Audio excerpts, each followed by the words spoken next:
Welcome to Arirang TV's continuing coverage of COVID-19. I'm Min Sun-hee.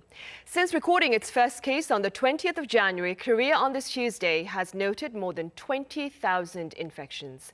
And what is alarming is the reality that over 5,000 of those transmissions have occurred in a span of roughly 2 weeks. We start the program now with the latest numbers on the pandemic with our Kwon So-ah and related news with our Yoon Jung-min. So, what are the numbers for this Tuesday here in Korea?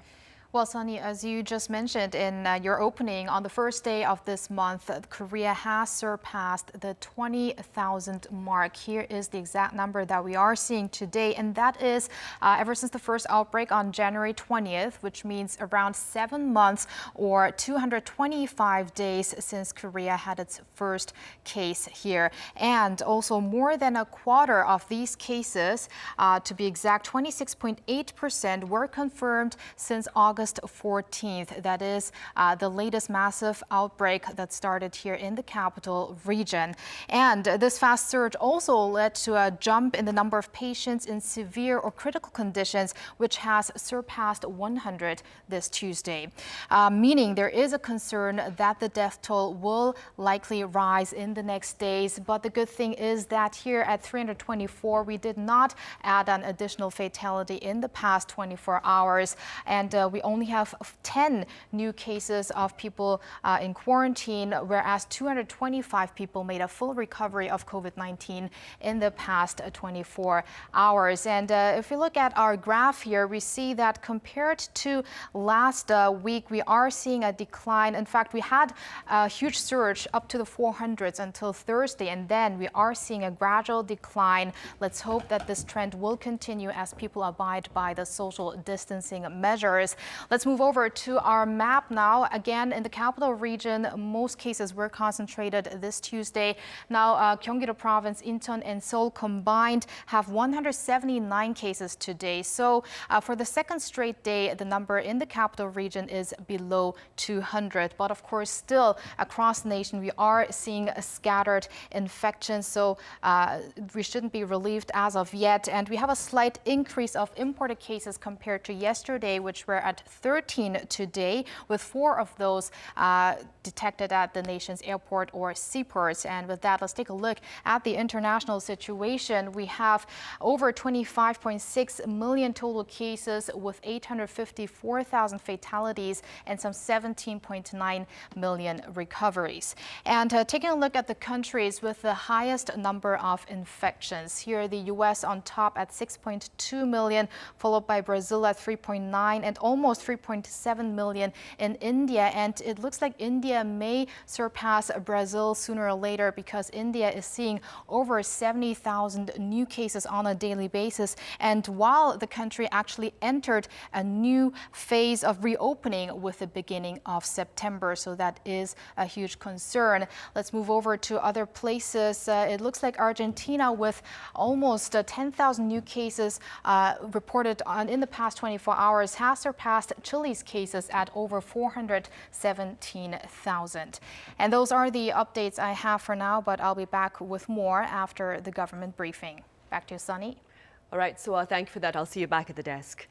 Now, for more details on efforts on the local front to tackle the latest outbreak largely centered in the metropolitan area, I have our Yoon Jung-min here in the studio with me. Welcome, Jung-min. Hello, Sunny. Jung-min, let's first touch upon the average daily caseload, which has jumped in recent days. That's true. So average daily infections have jumped almost tenfold in the most recent 2 weeks. The country had only seen a daily average of 35 cases in the previous 2-week window, but now it's almost 300. Korea has been adding new daily cases in the triple digits for over 2 weeks now, mostly due to cluster infections related to churches and a mass rally in the central Seoul on August 15th. New cases have mostly centered around the capital area, particularly in Seoul. Now we're also seeing other cluster infections emerging from door-to-door sales companies, hospitals, and social gatherings. The KCDC says during the past week, almost a quarter of the new cases were untraceable with unknown sources of infection. Take a listen. During the past week, Untraceable cases accounted for around 25% of the total, which is a very high figure. Many of these cases are also beyond our sphere of control, lying outside our containment network. With the growing number of infections in the capital area, authorities are currently working with medical facilities and local governments to secure more hospital beds. Right, Chungmin. Now, for the sake of our viewers, do remind us about the enhanced social distancing measures that are currently in place in the greater Seoul area. Sure, Sunny. So health authorities say this week is a crucial make-or-break moment in the country's handling of the latest outbreak. They have beefed up social distancing rules, particularly in the capital area. The Seoul metropolitan government announced a week-long standstill for around 10 million citizens in the capital until September 6th. That's this Sunday. Seoul residents are being asked to stay at home and refrain from gatherings during this time. In an online press briefing, Acting Mayor Seo Jung-hyup asked the public to abide by disease prevention measures and set their normal routines aside for just a week. Also, in regards to public transit, night operations for buses in Seoul, which is after 9 p.m., will be cut down by 20% until this Sunday. The city says this is to encourage citizens go home early and limit their activities during late hours. The authorities are once again stressing the importance of social distancing to prevent the further spread of the virus. Take a look. Ironically, the best way to show solidarity amid the COVID-19 outbreak is to maintain social distance from one another. I emphasize once again that the only way to bring the situation under control is to minimize face-to-face contact. Chung also asked for the cooperation of restaurant operators and mom-and-pop store owners despite their business struggles so that the country can quickly get back on its feet again. Well, let's hope the sacrifice does indeed bear fruit with regard to containment efforts. What other restrictions, Chungmin, have been included in the tougher measures here in the metropolitan area? Yeah, you will notice a very obvious difference if you visit one of a franchise coffee shops in Seoul. Well, I was actually at a franchise cafe in the Gwanghwamun Square yesterday and was a bit surprised to see all the chairs and tables inside the store have been just set aside. This is, of course, in line with enhanced social distancing guidelines for high-risk facilities. To minimize face-to-face contact, the government has banned eating or drinking at franchise coffee chains in the capital area. Only takeout or delivery orders are available at those coffee shops. To enter, you also need to register your name and contact information through a QR code on your smartphone or write them down by hand. As for restaurants and bakeries, visitors are allowed until 9 p.m. From 9 p.m. to 5 a.m. the next day, only takeout and delivery are available. This is what one citizen had to say about these sweeping changes. I do like studying at cafes, but it's disappointing to know that I can't do that anymore. But still, at least I can order takeout and drink at home while studying. Also, people are not allowed at indoor sports facilities, including fitness centers and table tennis clubs. Movement will be strictly controlled at other high-risk facilities, such as nursing hospitals and places where the elderly people often gather. Cram schools in the capital area have been ordered to hold virtual classes. Those who violate any of these rules face a fine of up to $2,600. What about firms in the private sector, Chungmin? Are they taking any steps to keep in line with the tougher restrictions in place? That's true, Asani. You're right. More companies have once again switched to remote working, and those include Samsung Electronics and LG Electronics. Starting from today, Samsung's IT, mobile, and consumer electronics divisions will allow their employees to work from home. LG Electronics also adopted a work-from-home policy for its office workers since the end of last month. A number of private firms are bracing for the possibility of level 3 social distancing, which would require all employees to work from home aside from essential personnel. I see. All right, Chungmin, thank you for that coverage. Hope to see you again soon. My pleasure. Right, it's a little after 2 in the afternoon here in Korea, and as always, we are poised to join the regular afternoon briefing on COVID-19. As mentioned at the start of the program, Korea has recorded more than 20,000 cases as of this Tuesday, following its first infection on January 20th. What is disturbing is the reality that over 5,000 of those cases were noted during the 2-week span from mid-August. Now, while we wait for the briefing to start, here is yet another reminder of the tougher social distancing that has been put in place in the Greater Seoul region until the 6th of September, which would be this coming Sunday. Restaurants, bakeries and even food trucks will have to close their on-site dining services by 9 in the evening. I hear the briefing has started. I'll come back to you afterwards.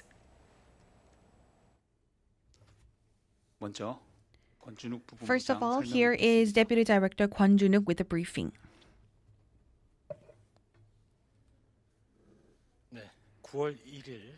Let us now begin our regular briefing on the COVID-19 response here in South Korea for September 1st, Tuesday. As of today, midnight, we have 222 new local infections and 13 new imported cases. The total caseload now stands at 20,182.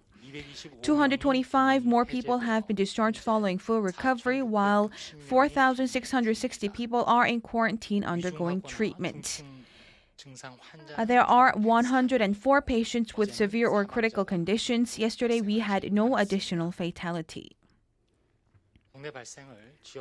Let us now look at the updates on domestic transmissions by region, as these are the statistics for noon today, and they may subject to change depend on the data accumulation time. And related to Sarang Jail Church in Seongbuk-gu District, Seoul City, we have 27 additional cases being confirmed. In total, 1,083 cases have been confirmed to date. So let us look at the details. Church members and visitors were about 583 people, and another 400 were under the further transmissions. And we also have about 90 cases under investigation, and about 40% of them are senior citizens over the age of 60. And we have confirmed that stemming from the Sarang Jail Church, we have further transmissions at 26 related venues, and 160 confirmed cases have been confirmed. And there were also 10 religious groups that have secondary transmissions stemming from the church. And next, related to the August 15th Seoul rallies, we have 20 additional cases being confirmed, and in total, we have 119 cases being confirmed. 224 people are residents of the metropolitan area, and about 150 of them are from non-metropolitan regions. And we also identified that a total of 10 venues were related to further transmissions, and about 113 cases were located as the further transmissions stemming from the rallies. And as for the venues, just like the Sarang Jail Church, we had 8 venues, 8 churches and religious centers that were related to the Seoul Liberation Rally. And in relation to Gyeongnam Church in Yeongdeung-pogu District, Seoul City, we have 4 additional cases, with 34 cases being confirmed to date. Among them, they include the confirmed cases from the church services that were carried out physically, and they also had group meals. And in Dobong-gu District, we have the sports facility, and we have 6 additional cases, and a total of 7 people have been confirmed to date. Moving on to Gyeonggi-do Province, in relation to a music school in Siheung City, we have the first index case on the 20th of August, and we have 18 cases so far. And in relation to Gwangmyeong City, Nanum Nurito, we also have additional cases of 15 cases being confirmed. And in relation to New Light Church in Yongin City, Gyeonggi-do Province, we also have additional cases being confirmed. 14 have been confirmed, and a total of 15 have been confirmed to date. And related to a meeting at the officetel in Yeonjaegu District, Busan City, we have 2 additional cases, and the total now has increased to 10. As for Ulsan City, we have an acquaintances meeting in Namgu District. We also have more more cases being confirmed, and a total of 7 cases have been confirmed to date. And let us now look at our imported cases today. We have 13 imported cases today. And as for the countries, we have 4 from Africa and 6 from Asia, excluding China, and they include 3 from Indonesia. As of now, among the deaths, as well as the number of those with severe or critical conditions, we have about 104 patients with critical conditions, and this is actually a record high number. And this is the first time that such a number has surpassed 100 mark and has hit the 3 digits number. And we also would like to take particular precautions for the senior citizens over the age of 65. Please refrain from going outdoors, and even if you have to step outdoors, please wear your face masks at all times. If you feel ill, if you have symptoms like fever or respiratory symptoms, please get tested as soon as possible. And next, we have some updates on our Therapeutics and Rnd Updates. And as for remdesivir, across 35 clinics, we have administered the drug to about 150 patients. And in relation to the therapeutics that are being under development, we also have the BL3 utilization, and a total of 9 institutions have been allocated to utilize such safety measures. And as for the plasma treatment therapy, about 1,690 people have expressed intentions to donate their plasma samples, and a total of 1,274 people have finished their donations. And we would like to extend our deepest appreciation to all of those who have finished their donations, as well as those who have expressed such an intention. And the KCDC would also like to note that we are disclosing the clinical information of the confirmed cases. And in relation to the 26 clinics, we have been disclosing the information, and we also have 8 additional institutions will also be subject to our disclosure. And continued R&D will be focused on the side effects of COVID-19, as well as we will also conduct research, clinical research on the women's COVID-19 and how the COVID-19 affects the women's lifespan. And as for the Life Treatment Center, we have the safety e-report under operation by the Safety Ministry. And during the past 3 days, we have over 1,000 cases of reports that have been reported. And about 1,189 cases have been breaches of such measures. And there was an example of more than 50 people gathering at a model house for new houses. And we also have a case of insurance-related workers also not wearing masks, but were stationed inside an enclosed space to have meetings. In particular, during the past 3 days, we had a high number of breaches of the administrative orders, and a majority of them were related to the physical religious services at the churches, and they accounted for about 200 cases, accounting for about 44% of the total reports. And we advise all of the churches, and we would like to ask all of the churches to switch to online means as for their services, and please abide by the social distancing level 2, which prohibits any group meals and small gatherings within churches and other religious centers. And last but not least, we would like to note that on a global level and officially, the COVID-19 patients has surpassed 25.6 million. And Korea also surpassed 20,000 in terms of the COVID-19 cases. And as we have dealt with the COVID-19 for the past 8 months, we have seen in February and March a first crisis stemming from the Daegu and Gyeongbu region, and second also from the cluster nightlife entertainment venues in the metropolitan area. And we are now at a third critical moment of a widespread of the COVID-19. Nobody can certain our future. However, thanks to the public's participation, we see to a certain extent the outcomes and results of experiencing of social distancing measures.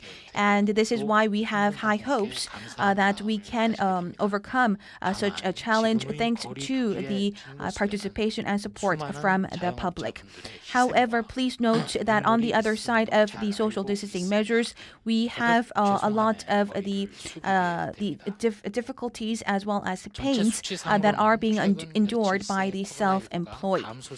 And during the past few days, we have seen a slight decline in the number of confirmed cases here in the nation. However, there are still unidentified sources of infection and also untraceable confirmed cases. And most unfortunately, we also will have an uptick in the number of fatalities as well as the patients with severe or critical conditions. So we would like to say that in the perspective of public safety and public health and in the terms of socioeconomic perspectives, we are still at a middle of a crisis. So until this weekend, we ask you to continue to abide by the intensified quarantine measures and social distancing measures. If you have become complacent to a certain extent, we ask you to stay vigilant going forward. And also please note that you need to protect your neighbors and also all of those in the vulnerable class as well as a high-risk group. And also please remember the difficulties that are endured by the self-employed. We need to flatten the curve right now in order to minimize the damages that are inflicted on these people. If we have a prolonged COVID-19 outbreak, we also have many people who are going through mental illnesses, and they are very difficult. It is a very challenging to see the cities being emptied, and also it is very difficult. Conditions are also have to be endured by many people.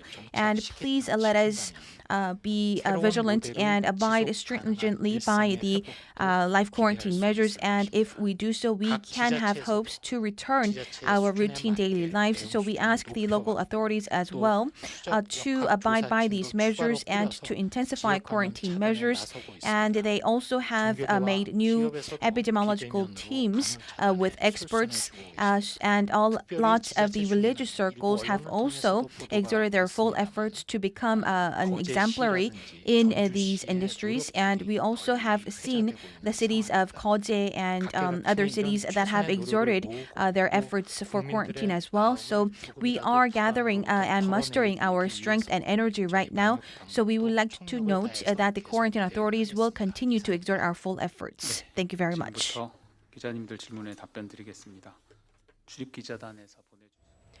That was Kwon Junuk, the Vice Head of KCDC, with Tuesday's afternoon briefing. Suah, do give us a gist of his address. Well, Kwon expressed hopes on the effects of social distancing measures. As he said, they have been found to be helpful in past outbreaks. Currently, he called the situation the third critical moment here in the country.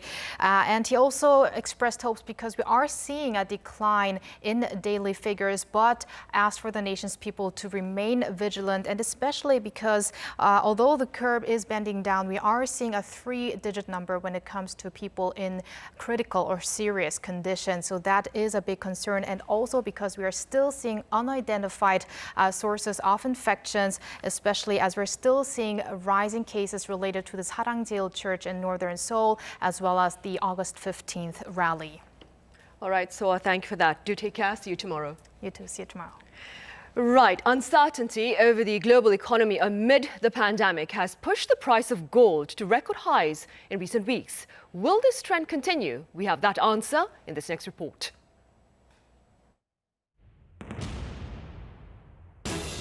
Gold prices are soaring in Korea and across the globe, hitting a series of fresh record highs in recent weeks.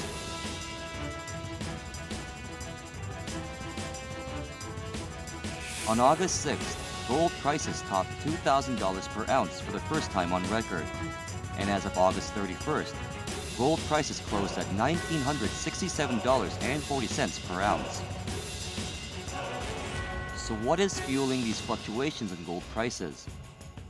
The COVID-19 pandemic has led to economic uncertainty with lockdowns across the world, financial distress as markets collapsed earlier this year in March, also rising geopolitical tensions with the world playing the blame game as to where the virus originated. So gold basically thrives on risk and uncertainty because it's a safe haven asset that investors flock to when they desire risk aversion. We also visited the Korea Gold Exchange to get a closer look at how the commodity is traded. 골드바 1kg짜리인데요. 이거는 지금 오늘 가격 기준으로 8,500만 원에 거래되고 있습니다. 요거는 한 양이 37.5g입니다. 오늘 판매되는 가격은 약 330만 원 정도 거래되고 있고요. What then were some of the notable trends in gold prices during previous outbreaks of infectious diseases?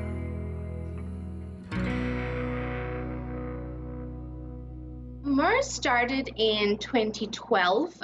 By then, prices had already reached their peak of $1,900 an ounce in 2011. And in 2012, they actually started going down. SARS happened between 2002 and 2004. At that time, prices were not even $500 an ounce. It was much below that. So we have to understand that MERS and SARS are very different from COVID-19. It was very, very limited globally. Similarly with SARS, it was mostly localized, contained within East Asia with very few cases outside. So now COVID-19 has no boundaries. Rising gold prices, therefore, is a key indicator of an economy in crisis.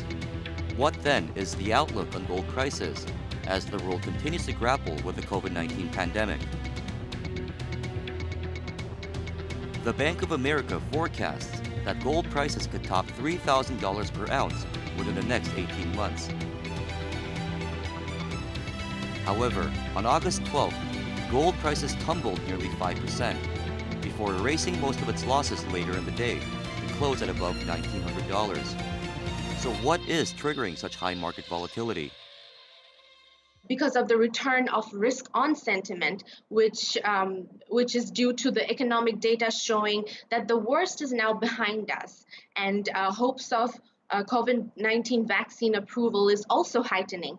So looking forward, there will be volatility, but prices still remain on an upward trend because most of the underlying fundamental drivers that boost gold prices, all of them remain. So what do investors need to watch out for amid these wild fluctuations in gold prices? 항상 보유하고 계신 여유 자산의 10% 내지 20%를 초과하지 않는 선에서 투자하시는 게 좋을 것 같고요. 금은 3년 내지 5년을 길게 보시고 여유 자산으로 투자하시는 게 좋을 것 같습니다. Despite the high volatility, gold is proving its worth as a reliable safe haven asset in these very uncertain times.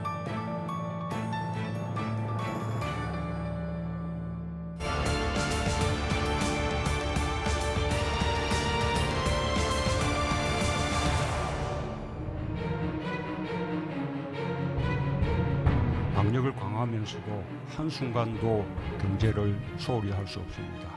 방역과 경제는 반드시 함께 잡아야 하는 두 마리 토끼입니다.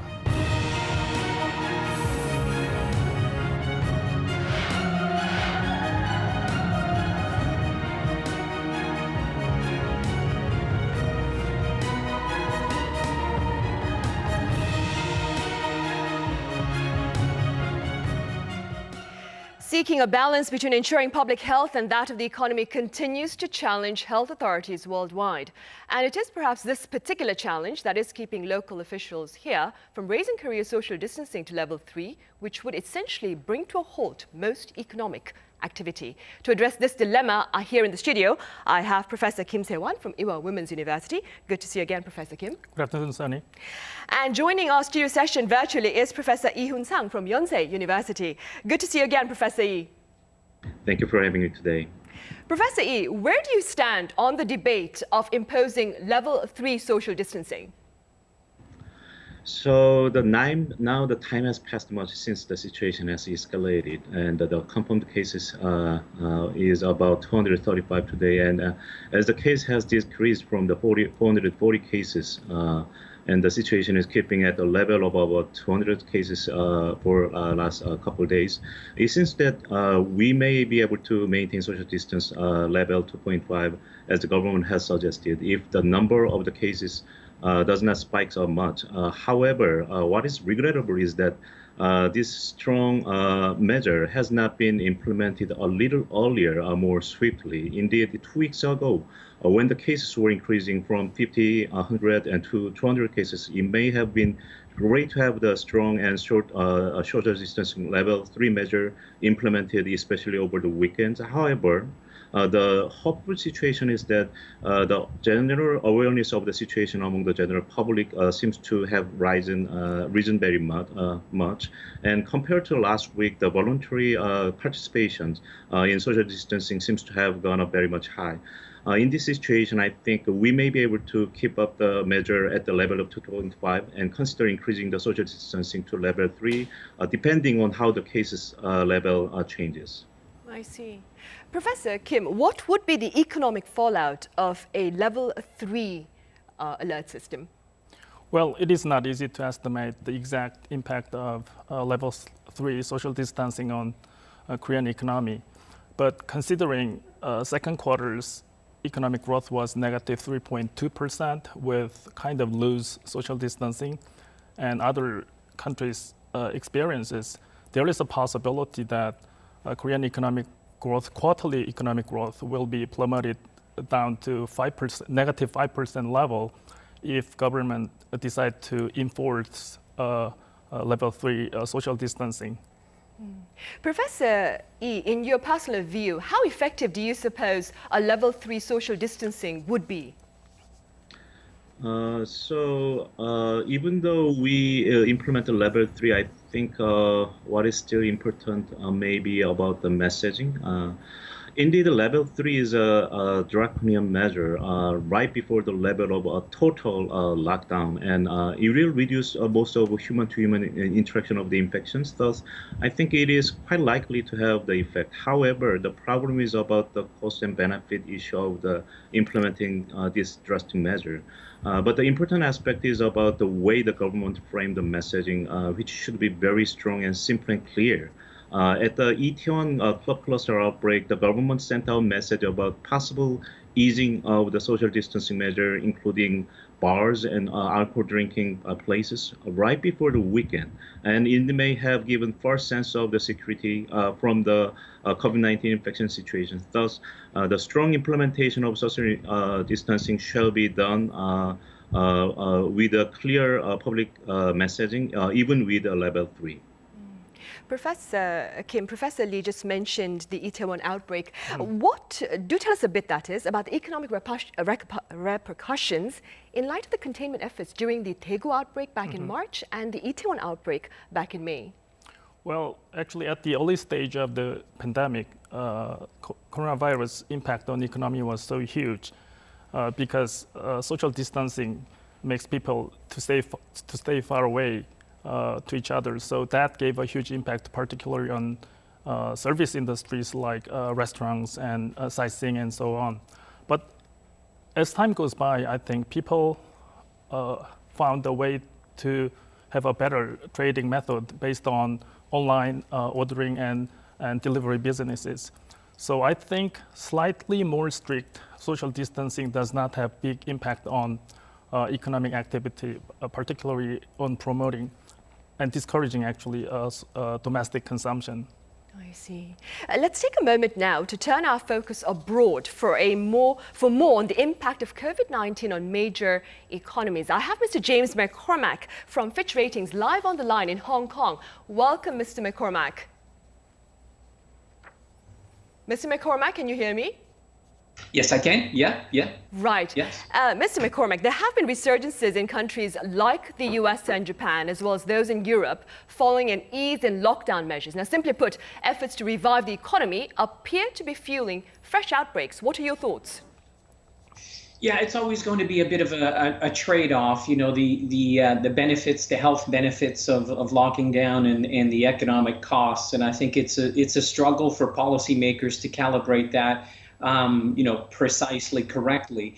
There have been some changes, we think, in terms of those trade-offs, particularly in Europe and North America. It does seem that people are doing a better job of social distancing, and there's greater prevalence of people wearing masks, which is quite common here in Asia, but not so much in other parts of the world. And we are starting to see people do that. So some of the mobility data is picking up, and the infections are not necessarily keeping pace. So I think the trade-offs actually change over time as people learn, the proper behaviors. Mr. McCormack, despite the recent rise in COVID-19 cases here in Korea, Fitch is forecasting that the country's economy will note a relatively mild contraction of 0.9% this year. What is the overall assessment of Korea's economy? Well, that was our forecast back in June. Things have probably gotten a little bit worse than that. So I think we'll put out a new forecast next week, probably very much in line with what we see from, say, the Bank of Korea or the government, somewhere between -1 and -1.5. I think it's very hard for Korea to avoid an economic decline this year in light of the global economy contracting by somewhere around 4.5%, the U.S. by something around 5.5%. China is still growing, but in this kind of global environment with such an open economy, it's very difficult for Korea to avoid a contraction for the year as a whole. I see. What are some variables that you believe may affect the future course of the global economy amid this raging pandemic? Well, there's a couple of things that we're focused on. I think number one, it's really the policy support that governments and central banks are providing. Governments around the world, including in Korea, on the fiscal side, have really been focused on supporting incomes of households and small and medium-sized businesses. That is going to have to continue. It is going to continue because policymakers see that as a priority. The other thing that's really important here is to watch labor markets, see how many people remain employed, because when the economy does come back, you want people to have a job to go back to. So I think those are really the critical things that we'll focus on in Korea and globally. I see. All right, Mr. McCormack, thank you for making the time to join us live with your thoughts. Thank you. Right, Professor Kim, Korea's growth forecast for this year sits atop the OECD ranking, but this forecast, of course, is based on the reality that containment efforts are successful. If the situation here in Korea takes a turn for the worse, then like Mr. McCormack has mentioned, do you see a downgrade? I think so. When OECD has estimated Korean economic growth as negative 0.8% in early August, the big assumption was there won't be any further second pandemic. But these days, as a number of COVID infection increases and the possibility of second pandemic is higher than before, there will be adjustment of the Korean economic growth by OECD sooner or later. Actually, last week, Bank of Korea updated its economic growth forecast from negative 0.2% to negative 1.3% due to resurgence of the COVID pandemic. Right. Professor Lee, attempts to reopen the economy have led to fresh outbreaks in quite a number of countries worldwide. Now, do you suppose this is an inevitable reality, one repeat itself throughout the course of this pandemic? So as the transmission goes fully into the community transmissions, as it seems to be the case in Korea right now, unavoidably we'll experience the situations where the case will rise as the social distance measure eases, and the case will fall as the social distance measure gets enhanced. Until we have the vaccine, these situations may not be unavoidable. But as for the level of the intensity of the damage and as for how much we can flatten the curve, it really depends on how the government respond to the situation on a swift and timely manner. and how the general public cooperate to the situations, to respond to the situations. Professor Kim, Korea has already passed 3 supplementary budget bills this year. There are calls for a 4th to further cushion the impact of COVID-19 on the country's economy. Does Korea have the financial legroom to inject further stimulus without undermining its fiscal health? Well, that is a really tough question, Sunny, because under President Moon's administration, government budget is increasing faster than previous governments. But if government really wants to go to another round of emergency cash out program, there should be forced supplementary budget, and that forced supplementary budget will be mostly financed by increasing government debt. But even with these burdens on government debt increase, there is a good reason for implementing emergency cash out program, because that really have a big impact on promoting domestic consumption in the short run. Professor Lee, in a nutshell, ensuring public health first will allow for a path to public prosperity. So how can we go about minimizing or containing the current outbreak while minimizing the potential impact on the economy? I think we just have to adapt to the situation as best as we can, with everybody wearing the mask. Reduce the unnecessary social gathering as much as possible, using online tools as much as we can to reduce physical interactions, while the government is keeping high level of testing and tracing with a very strong health communication campaign. I think all this seems to be necessary. Also, one of the highest priorities should be on protecting the older age population over age 60 with the underlying conditions, who will be having highest possibility of high mortality, and also keeping appropriate level of isolated intensive care treatment facility will be important. But I think what is really important is really to come to the basic. There had been a case where a kindergartner was infected by the grandparents, and actually it was alerted to the kindergarten, and about 130 kindergarten students had been tested, and none had been found infected. What they have found was every children were keeping the mask very well, and they were washing their hands and keeping the physical distance as they were told by their teachers. So I think keeping the very basic, I think, can be quite strong as well. Right, Professor Lee. That was a very fortunate piece of news, of course. Professor, I have another question, Professor Lee. The health authorities here in Korea have been talking about how this 8-day period that is starting from last Sunday to this coming Sunday will prove to be pivotal in charting a course, the future course of the pandemic here. Do you believe after 8 days the pandemic will be brought under control, the recent outbreak here in Korea, or are authorities simply trying to buy time? Well, I think it's quite not easy to say, but I think I would like to bet a little bit more on the hopeful note. If the cases are kept around 200 or if possible under 200, and if the cases decreases, I think there is a chance that the government actually gets successful in controlling the situations. But it really depends on how the general public cooperates and how all the social distancing measures are implemented as is supposed to be.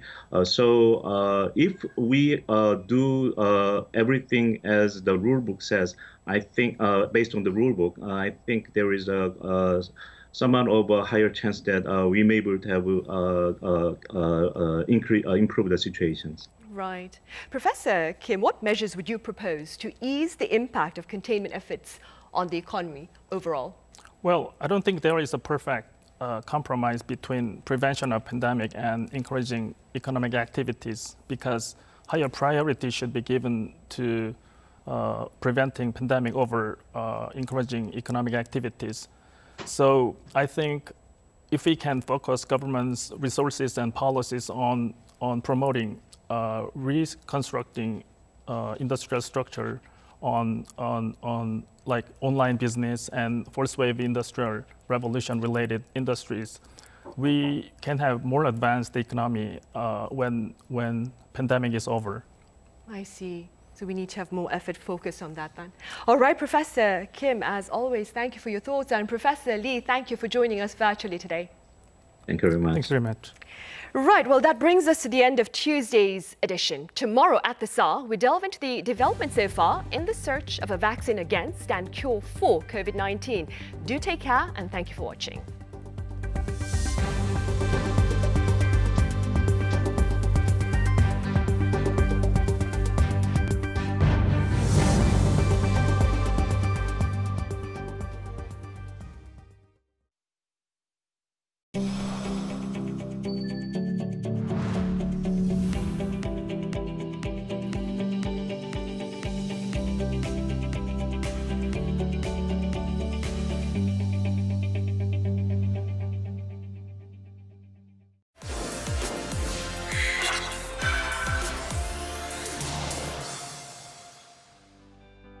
Despite the strict prevention measures and social distancing rules, COVID-19 is continuing to rage across the global society. Although new infection cases are being reported every day across the world, it might be difficult to imagine just how severe the virus is only by looking at the figures. However, the real-life experiences of those who are infected by COVID-19 brings us a better understanding and awareness. As COVID-19 protracts, people have been dropping their guard. But those who are infected warn us that it is by no means a light disease. 온몸을 쑤시는 근육통이 제일 힘들었습니다. 바닥면과 접촉하는 신체 부분이 제 무게로 인해서 눌리는데 그로 인한 근육통이 너무 심해가지고 잠을 잘 수가 없었습니다. Physical pain is coupled with acute psychological stress. 몸이 어느 정도 회복된 다음에는 무기력증에 시달렸고요. 그리고 입원한 지 한 33일째가 되는 날에는 10번째 코로나 검사를 받았는데 10번 연속 양성이 나와가지고 그로 인한 우울감을 심하게 겪었습니다. Severe long-term effects have also been reported. Some complain of brain fog or the dulling of memory and concentration, constant chest and stomach pain, skin turning purple, and severe fatigue.